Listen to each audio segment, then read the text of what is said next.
कैसे खत्म हुए श्री कृष्ण और पूरा यदुवंश? द्वारका नगरी समुद्र में क्यों डूबी? आइए जानते हैं पूरी कहानी। 18 दिन तक चले महाभारत के युद्ध में रक्तपात के सिवाय कुछ हासिल नहीं हुआ था। इस युद्ध में कौरवों के समस्त कुल का नाश हो गया था। साथ ही पांचों पांडवों को छोड़कर पांडव कुल के अधिकांश लोग मारे गए थे। लेकिन इस युद्ध के पश्चात एक और वंश का खात्मा हो गया था। वो था श्री कृष्ण जी का यदुवंश। महाभारत युद्ध की समाप्ति के बाद जब युधिष्ठिर का राजतिलक हो रहा था, तब कौरवों की माता गांधारी ने महाभारत युद्ध के लिए श्री कृष्ण को दोषी ठहराते हुए श्राप दिया कि जिस प्रकार कौरवों के वंश का नाश हुआ है, ठीक उसी प्रकार यदुवंश का भी नाश होगा।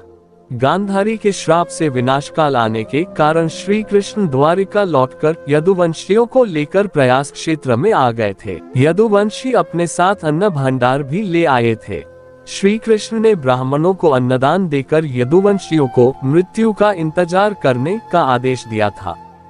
कुछ दिनों बाद महाभारत युद्ध की चर्चा करते हुए सात्यकी और कृतवर्मा में विवाद हो गया।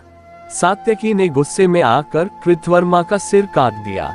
इससे उनमें आपसी युद्ध भड़क उठा और वे समूहों में विभाजित होकर एक दूसरे का संहार करने लगे। इस लड़ाई में श्री कृष्ण के पुत्र प्रद्युम्न और मित्र सात्यकी समेत सभी यदुवंशी मारे गए थे। केवल बब्रू और दारुक ही बचे रह गए थे।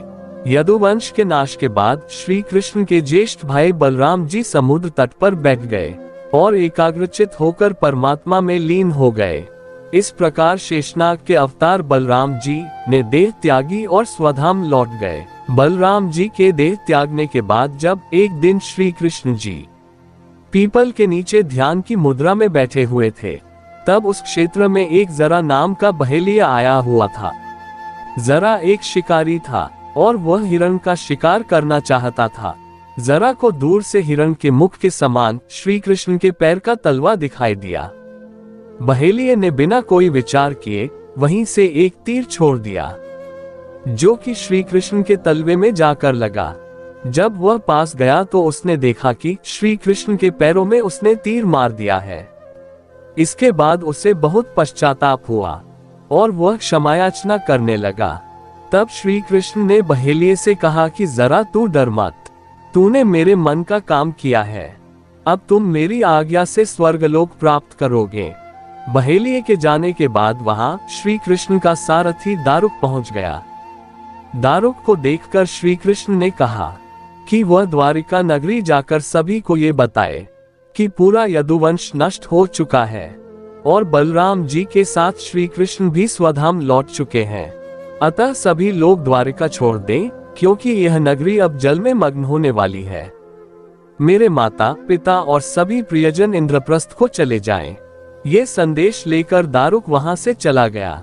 इसके बाद उस क्षेत्र में सभी देवता और स्वर्ग की अप्सराएं, यक्ष, किन्नर, गंधर्व आदि आए और उन्होंने श्री कृष्ण की आराधना की। आराधना के बाद श्री कृष्ण ने अपने नेत्र बंद कर लिए और वे सशरीर ही अपने धाम को लौट गए। श्रीमद् भागवत के अनुसार जब श्री कृष्ण और बलराम जी के स्वधाम गमन की सूचना उनके प्रियजनों तक पहुंची, तो उन्होंने भी इस दुख से प्राण त्याग दिए।